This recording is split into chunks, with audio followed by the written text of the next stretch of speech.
Hello, everyone, and welcome to a new episode of Redesign Your Life today. I'm Daniel Kobryner. I'm your host. I'm a mental fitness coach. And this podcast is about transformation. It's about sharing stories, telling that everything is possible in life. We can change at any moment in life. We all go for different phases. And today I have a very special guest. And this is Rich Ashton. And just a few words about Rich. He's a people developer with 45 years of small business experience, and now he's an author. Rich is winding down a 45 career in small business ownership. He's had successes and setbacks, but the successes he's most proud of are the people he has helped develop along the way. Some have become better versions of themselves, and others have broken through to achieve more than they ever thought possible. Most recently, he's taught a group of primary blue-collar employees to become leaders, and they now run his companies. Based on his success, he authored a book called Growing Your Own, which details the small business principle he taught to his employees. So, Rich, very warm welcome to this show. It's really a pleasure to have you on board. And first I'm going to ask you to introduce you a little further. Tell us about your story. What did you do in your career? How did it start? And tell us about some of the steps in your career. Sure, and I love the opportunity to visit with you today. You said it was a warm welcome. I'm sitting here with snow in the background, and that's rare for Arlington, Texas. So we're here on a cold morning in Arlington. I was really lucky to begin my business career at a company called Trammell Crow, which was at that time the largest private real estate developer in the nation. Uh, Trammell himself was a visionary, and he was a real estate guru, but more importantly, he taught me the importance of people. And he surrounded himself with really smart, hardworking people, and then he treated them well and he gave them opportunities. I rose to the position of partner in that company, and served as a partner for 5 years. Real estate was not my passion. So I sold my interest back to them and left the real estate business in search of running an operating company. And real estate it provided me a great foundation. I made more money at that point in my life than I ever expected to. I learned so many things, but you can't talk to buildings. And I wanted to deal with people every day, and I wanted to develop them, and I wanted to develop them like Trammell Crow had developed me. And so that's where it started. I then set off on a 45-year journey, owning several different businesses and always concentrating on integrity, exceptional customer service, and the development of people. And that brings me to today. I'm 1 month retired, watching my babies uh, run the company now. They're not my babies, but they feel like my babies. Watching them run my companies, and I'm now in a chairman role. So I watch, but I don't touch, and it's a fun part of my life. Wow, what an inspiring story, Rich. Thank you for that. And there's one word you mentioned, which is about passion. You said real estate was great, helped me a lot financially, but it was not my passion. Tell us about the importance of living your passion and what your passions are as well. I certainly believe in that, and I'm one of those guys who has been lucky throughout my career to look forward to every day at the office. The office has been as much a hobby and relaxation as anything else in my life. And so I got to the point earlier, well, last year, and said, it's probably time. I'm 76 years old, and so that's late to be retiring, but that's how much I enjoyed it. I never really wanted to leave it. And now I'm off to a different chapter, and this one's fun too. Well, absolutely. And I have a question, Rich. Are you familiar with the concept of Ikigai? Does it ring a bell? No. Kigaa. No, I'm just, I'll tell you why I'm asking the question because Ikigai, it's a Japanese term, expression, which means purpose of life. And it's very interesting because, they found, particularly on the island of Okinawa, people live very old, over 100 years. And people wondered, how is it possible? First, they look after themselves well, they have eat algae, fish, and. But they practice the Ikigai. And what is the Ikigai? Imagine a four quadrants. The first one being your passions. What do you love doing? What makes you kind of get up in the morning and really want to do things? Or what were the things in the past you loved doing? The second one is what are you good at? What are your unique skills? And again, it's not about praising yourself, it's about what others people would say. Oh, Rich is really great in this, in developing people, for instance. And then what does the world need? How can I help? How can I be of value for people? It could be with services, with products. And the fourth quadrant would be what can we be paid for? Could be money, but it could be as well in doing something which is really rewarding. It could be working with a charity.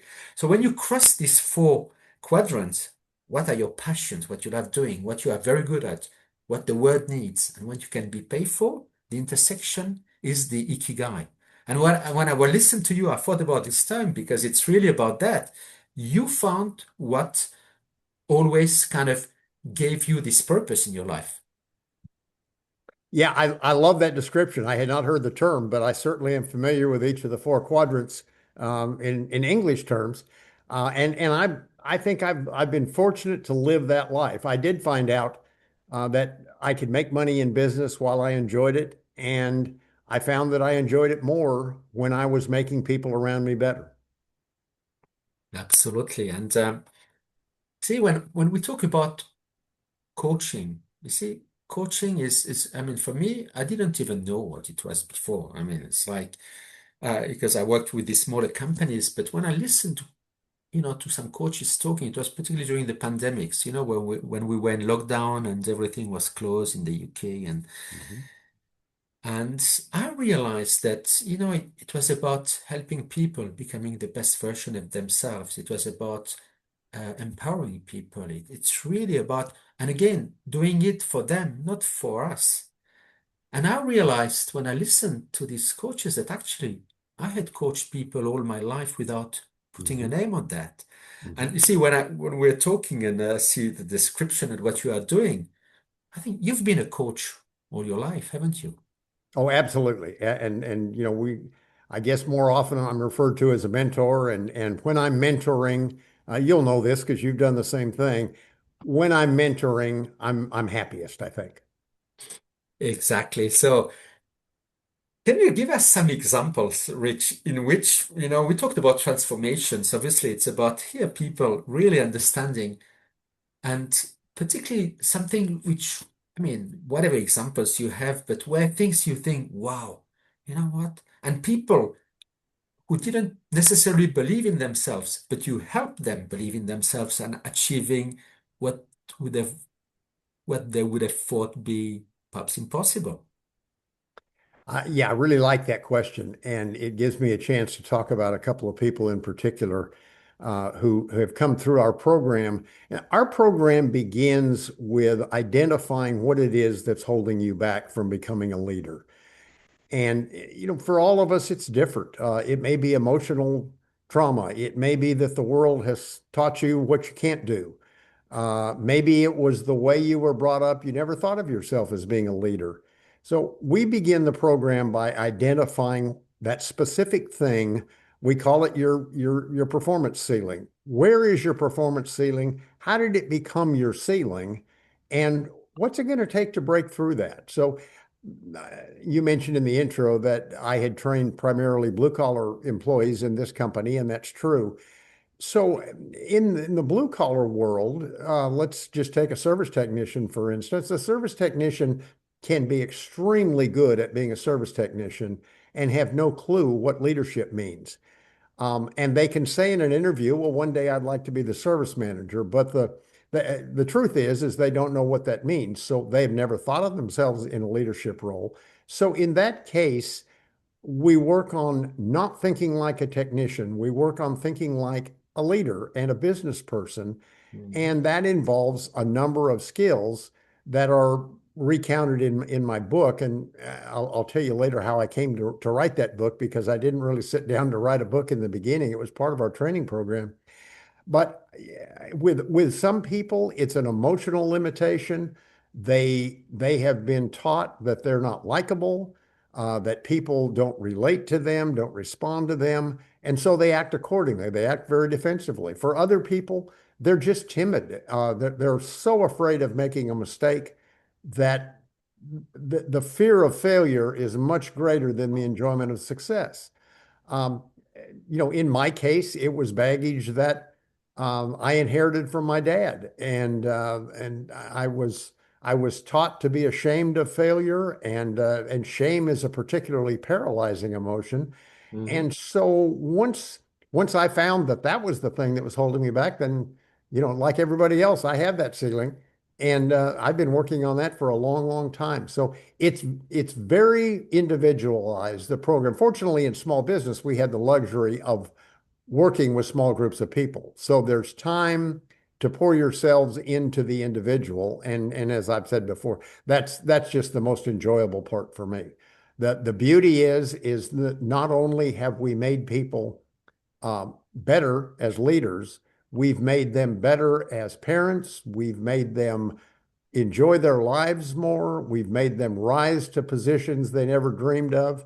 Let me give you just the probably the best story of my career, and that is with a young man who came to work for us 19 years ago. His goal was to work for 6 months, earn enough money to travel back to Mexico, where his family was. And we told him that leaving after 6 months was pretty damaging to his career, so we didn't need him taking a vacation that early. And he stayed around, and we recognized that even though he was at the bottom of our company, status-wise, he was smart. He seemed to get things, and he wanted to know more. And so little by little, we began pouring into him until the point that when we were forming this leadership training class, we wanted Nefty to be part of it. And he didn't quite understand why. He was intimidated by being in the class. Well, fast forward 19 years after he arrived, he is now one of the strongest leaders in our company. And it's Mhm. happened a little bit at a time. He will say that he happens to be Hispanic. In the Hispanic culture, someone rises to the head of the extended family. Nefty has done that despite being younger than many of his siblings. So not only is he an important part of our company, but he's an important part of his family and his extended family. And he just marvels at the fact that he's at that spot in his life. And I mean, how could you not be proud of that story? I mean, this is such a beautiful, beautiful story, and thank you for sharing it. And you see, what you said, Rich, I mean, resonates very much with me. I mean, of course, I was in business before, but actually, as a coach, I'm a mental fitness coach. So what I'm doing is I'm helping people understanding these saboteurs, which are holding them back from living the best life they can. There's a program called Positive Intelligence.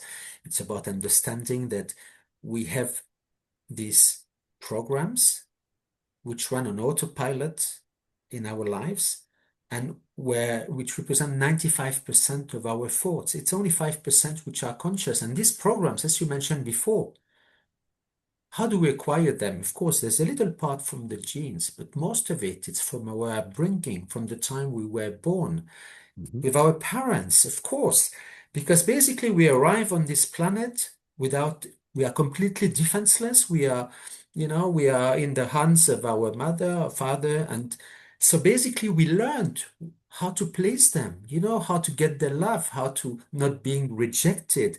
And we built protection mechanisms, which are great as a start, but we tend to use and abuse them. And this is then the issue, because in the first, everything which comes, which we experience, particularly the emotions in the first 7 years of our lives, is critical because it gets stuck. We take everything without filter, everything. It's like we're in hypnosis, we're in theta brainwave.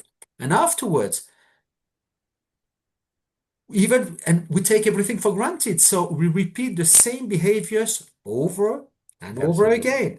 And this is where it's fascinating, and obviously you are aware of this, but it's hard sorry, when we want people, when we want to change, we have to acknowledge that, and then we have to work on these paradigms, don't we?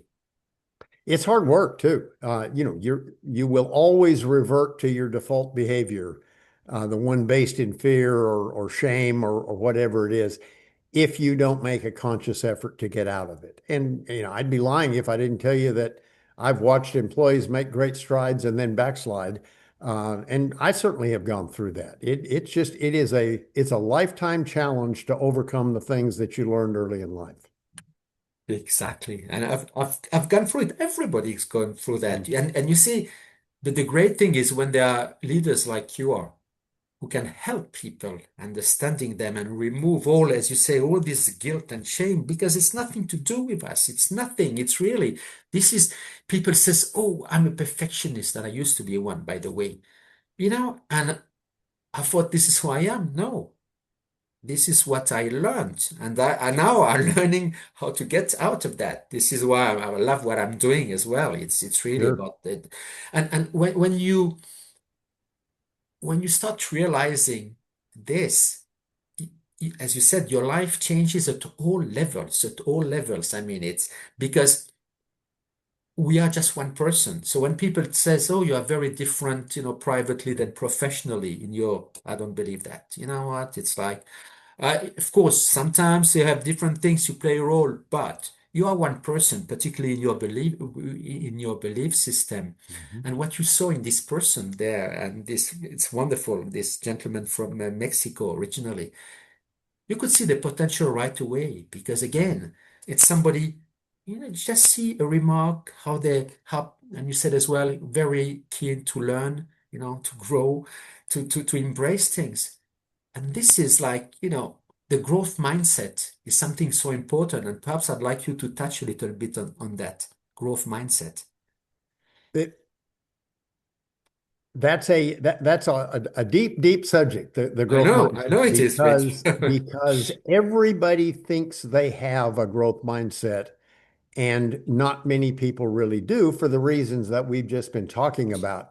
That's one of the things that I find so enjoyable about small business is that the gentleman that I described would have been swallowed up in a big company. He would likely not have found someone to take him by the hand and lead him on into greater things. He would just been a good employee. In small businesses, if somebody has special insight, special gifts, special knowledge, special personality, they stand out, and a smart leader is always on the look for those kinds of traits in his company. And so I've been lucky to be able to spot a lot of people with a lot of hidden talent. Well, And then yes. teaching them that they indeed are capable of that growth mindset and of becoming something different. That's another challenge because not everybody is ready to hear it. And we have seen that spark in certain employees and have them not have any interest. Their perception of leadership is that it's scary, it's not for them. They maybe have served under a leader that was abusive or whatever. They don't want any part of it. And they don't, being a leader, gives you a whole entirely different level of accountability. And not everybody is ready for that level of accountability. No, no, no, absolutely. And you see, you use the word, Rich, you said, oh, I've been lucky, Well, I don't know if I would call it luck because you had the mindset to really, I mean, you saw the potential in this person and the idea, particularly as a business leader, is that, there's some people with a big ego and they think they know everything. And they would never take somebody they believe knows more than they do in one area. But a smart leader doesn't do that. They try to get the best people in the best areas and really how do you say, empower them and really make them grow because actually there's nothing we cannot do everything on ourselves. We've got to have with and I heard that you see a great leader should work on their business. It's not always in the business. It's about getting the best structure in place so that really it can run the best possible way. Well, bringing other people into important roles in your company is simply leveraging your time. It's pretty obvious that as good as you might be as the owner of the company, if there are three or four of you that are capable of taking on significant responsibility, the business can't help but grow and succeed. Yeah, exactly. And see, before you said something as well that, some people are ready to change or willing to change, and some are not. And we know that we cannot change people. We can motivate them. We can make them feel, how do you say, comfortable that they are going to have support. Because sometimes when we promote somebody to another position, they might not feel comfortable because they've never done it before. But in this case, as a leader, I suppose we need to take them step by step to hold their hands. It's like a bird, and until they feel comfortable to fly from their own wings, and then we take a step back. I think this. How does this resonate with you? Well, I agree completely. And I said earlier that I would tell you how I came to write the book. Yes, We had please. this pretty traditional leadership program going on in the company. And it wasn't, frankly, it wasn't what I wanted it to be. And I didn't find that the people on the team were talking about leadership concepts and it in between classes it just never really took hold. And I came up with the idea of writing a blog to the leadership team every 2 weeks on just something that we were experiencing in business. And, I knew to make it short and I knew to make it have a real world example in it. And so I did that for 2 years. It didn't take off at first, but ultimately we made the leadership team talk amongst themselves about the latest blog. And as they began to discuss the blog, they began to hold each other accountable. They began to pull out old blogs and read through them and say, I think this is what Rich was talking about with this problem that we're facing. How about we do it this way? And all of a sudden, it really took off. And so after 2 years, I had shared with them, frankly, about all the information I could think to write down. And I realized I was repeating myself. So I said, okay, it's time. They printed out the blogs and kept them in binders on their desks so that they'd have them as a ready reference. Mhm, And they did that on their own. I liked that idea. And one weekend when it was rainy and I was inside, I pulled out all 52 blogs and mhm. read through them. And I said, this is actually pretty good stuff. And so I said, I'm going to publish a book. And that's how the book came to be. I narrowed the number of blogs from 52 down to 35.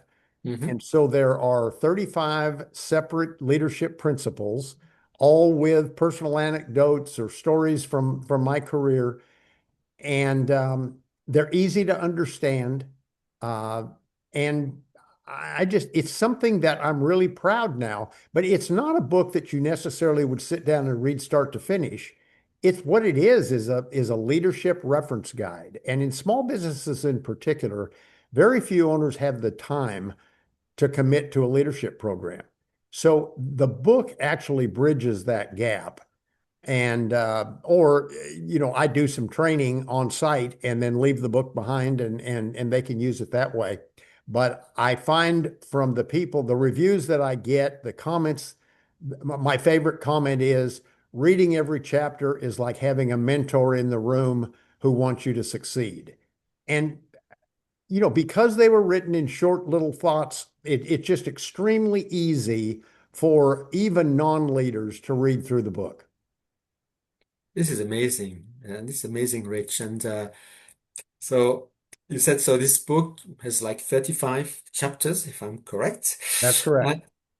Uh, can you give us some ideas? Let's say, let's pick five of them, the ones which really kind of resonate with you, your favorites.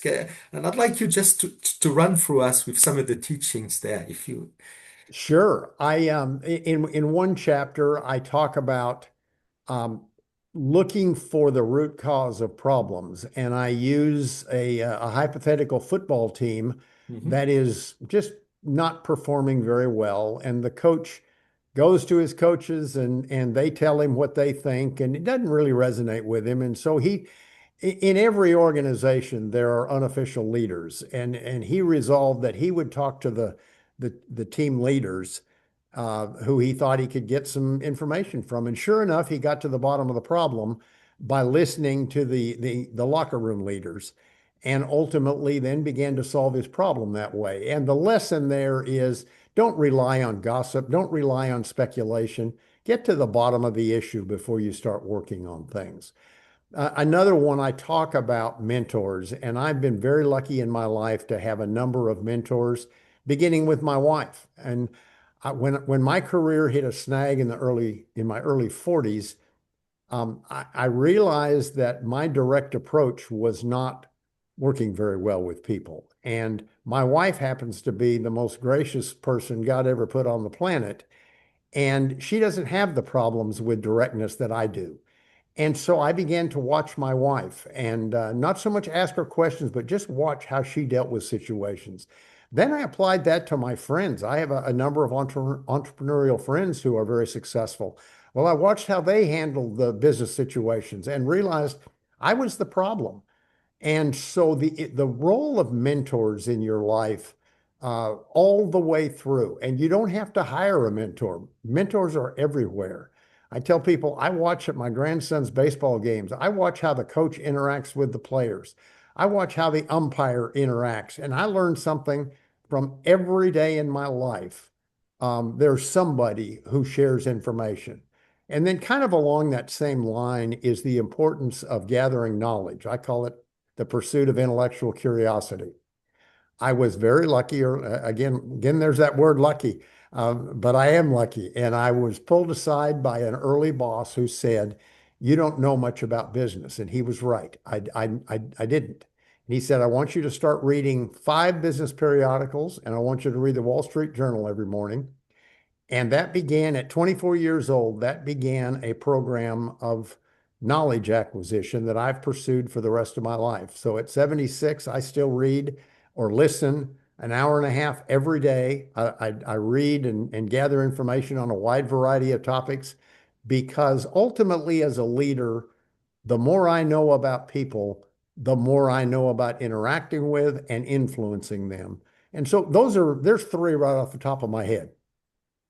Thank you so much. This is so inspiring. And you see, I was just thinking of, obviously, there is this quote from Warren Buffett who says, the best investment you will always do in your life, the best one, it's investment in yourself, in learning more, new, new skills. And see, Rich, you said you were 24. There was this person who gave you this great, tip, but you did the work. You see, people can give you the best advice. If you don't do it, it won't bring any results. So it's as well about having this, I think, the willingness to always learn, I suppose, with a lot of humility as well, and when we grow there, this is where, we really expand. And do you believe, I mean, you see, I've got this belief actually, sorry, that everything in life happens for a reason. Everything in life. We have encounters, and sometimes it's there to tell us, to give us a sign on on going forward. I mean, this is, just personal, but this now helps me a lot as well in my life. Well, we talked about passion earlier, but I think if I had not been passionate about becoming more than I was. And if I wasn't passionate about business, it would have been hard for me to pursue that at that time. So if when people give you advice and it's in an area that you're passionate about, it's sure a lot easier to take that advice. Yes, exactly. And so, Rich, if I was to ask you, for instance, what are for you the, you know, most important characteristics of a good leader? I mean, what would come to mind? Really, some things which are, I mean, a must-have to be a good leader. Well, you have to know who you are. And for me, I talked about my time at Trammell Crow, and I was raised in a family that preached integrity. And so the integrity that was preached at Trammell Crow was kind of an easy learn for me. Hmm. And I just found that in every business, everything I've done, I was going to lead with integrity, and the business was going to be built around integrity. So knowing who you are is number one. Um, there is a book, Extreme Ownership by two Navy SEALs, very popular business book. It's the best book on leadership that I've ever read. And in the very first chapter in Extreme Ownership was about accountability. And in the military, accountability is not profit and loss. Accountability is human life and lives lost and lives Hmm. protected. Hmm. Hmm. And it puts accountability in an entirely different frame. So even though I'm not dealing with loss of life in what I'm doing, I do take accountability very seriously. I mentioned earlier that the higher you go in the leadership food chain, the more accountability is required. And, ultimately, the leader is responsible, even when the leader doesn't make the mistake. The leader, maybe he didn't train somebody correctly. Maybe he Hmm. didn't provide enough safety training. Maybe he didn't provide the proper equipment. Ultimately, even though the failure may occur down the food chain, it's ultimately up to the person in charge. And then proactivity, leaders fail because they're fearful. The reactive leader is always being slapped around. The proactive leader actually goes out, makes decisions, makes things happen, and then commits to seeing that they actually occur. I think innovation, problem solving, um, uh, the ability to develop strategy, the ability to delegate tasks rather than do everything yourself. I think those are all at the foundation of good leadership. Well, wow. Thank you. Thank you so much. And one word which came to mind when you were speaking, Rich, is courage. How important is courage when you are a business leader? Well, particularly as a small business person where you have your own funds on the line, courage is a big deal. I got right to the edge of failure about 30 years ago. And it was very hard for me. I talked earlier about the shame of around failure that I was brought up with. I Mhm. felt so much shame that it was very hard for me to regain my courage at that point. I ultimately did, but it took several years to me to become a courageous businessman again. And in the meantime, the business didn't do very well. Courage is extremely important. It's important to gather all the information, but at the end of the day, you have to pull the trigger on the decision. You can't sit back and not make that decision. Sometimes it requires a great deal of courage to pull the trigger.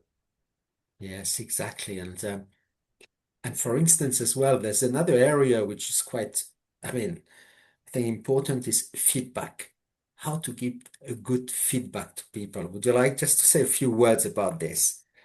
Well, it's an area that probably is not a great strength of mine, and that's when I talked about the directness that I went at things with. I've had to retrain myself, and um, I I'm very proud of the fact that I'm somewhat black and white, but I have I guess, begun to build some gray into the way Mhm. I deliver information. People do not handle just blunt criticism. They handle encouragement along with the facts. And so I think it's important to give feedback with encouragement without watering down the message. And that is a tricky formula right there. Absolutely, exactly. And of course, everybody makes mistakes. We do as well as leaders, right? So, and I mean, from my part as well, it was imagine somebody would make a mistake. If we are not to speak with this person is going to repeat the mistake, and then who is responsible? It's not this person, it's us. So sometimes it's about, I learned quite early about this importance of providing feedback. It Mhm. just of course, if it's with someone, there's a tricky issue. We do it on a one-to-one basis, not with other people around it. Correct. And it's not. And what's very interesting is that it's never about pointing the finger. It's about trying to understand, and this it's I know it's a very subtle matter, but when the person we get, as you say, a very clear and strong message, but of course, just providing the person the ability to learn from the mistake and to do and not to repeat it and to do better afterwards. Yeah, I couldn't agree more. I recently lost an employee who, when he was a longtime employee and he was a good guy and he was a successful salesman, but he really struggled in the leadership area. And any feedback to him was defeating. And I'm a believer that every decision is better with varied opinions going into it. And I try to deliver my feedback helpfully, but in his case, it just shut him down. And he'd walk out of my office shaking his head and hanging his head and just going, Rich never likes any of my ideas. Well, that wasn't the case. I liked 75% of his idea, but it was not a fully formed idea yet. And he and I could never bridge that gap. And it was sad for me to not be more successful with that. Yeah, but you see, Rich, sometimes, again, you talk about these limiting beliefs. Perhaps this gentleman, had like issues with rejection, perhaps in his very young childhood, you don't know. And Mhm. then everything felt personal. And, sometimes, again, you can try to help people, but if people don't want to be helped, sometimes you've got to make a decision because I mean, I suppose the coherence of the team is very important, isn't it? Particularly a team of salespeople. And it sounds harsh to say this, but the team is always more important than the individual. Yes, exactly. And sometimes it takes, like people say, like a rotten apple to really to bring everybody down. So you have to make sometimes, we talked about courage. It's making the decisions which can feel harsh, but what's the alternative? Sometimes you've got to see what's good for the company. One point that I make in the book is that when you have a low performing employee for whatever reason, maybe you fear cutting that employee loose. There's some loyalty there. It's a bad time of the year to cut somebody loose. But what inexperienced leaders never look at is when you cut that person loose, you now have an opportunity to go out and find somebody that's a superstar. Yeah. And so not only do you lose the low performer, but you put a real star in their place.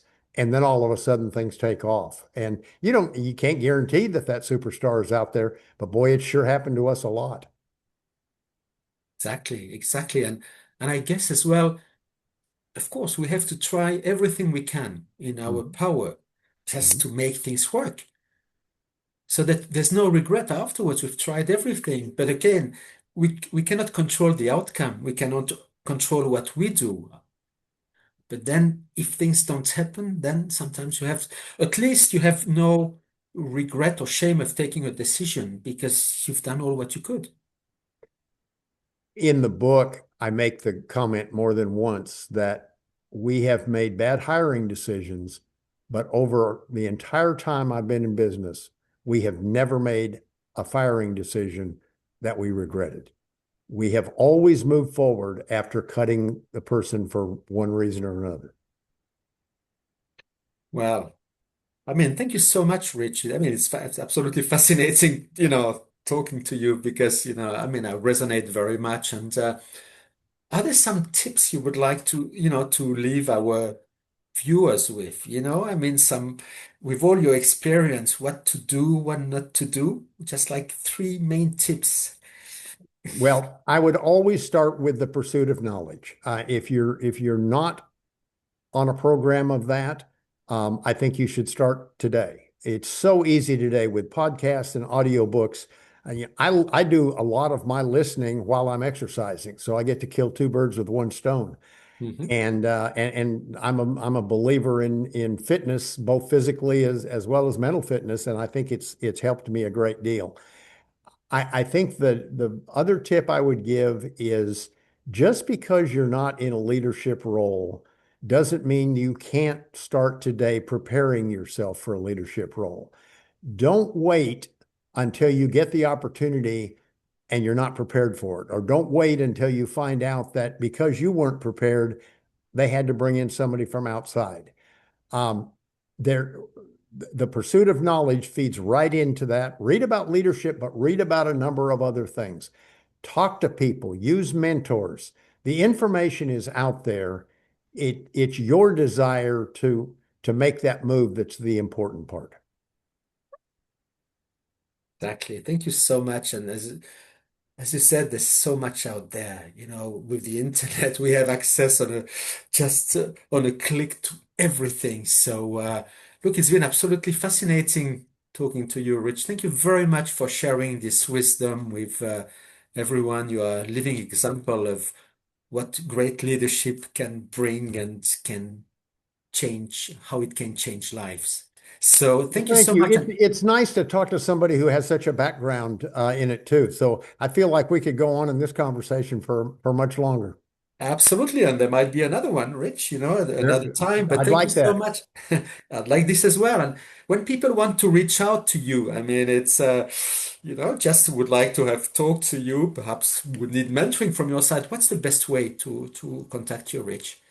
The information about the book and me is Mhm. on growingyourown.net. Okay. And then I am available. I've got lots of time on my hands in retirement, so I'd love to hear from people via email. My email is rich@growingyourown.net. Well, thank you so much. And you said you just retired. It's I did. very recent, but we can see that you are very active, and there's the lot you can contribute. With.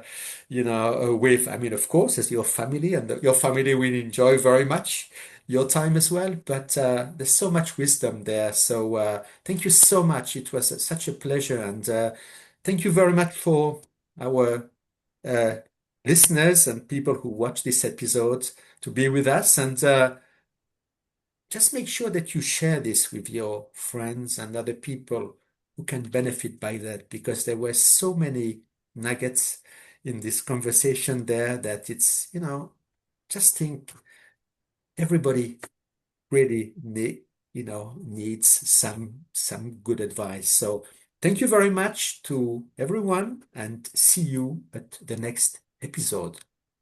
Bye bye.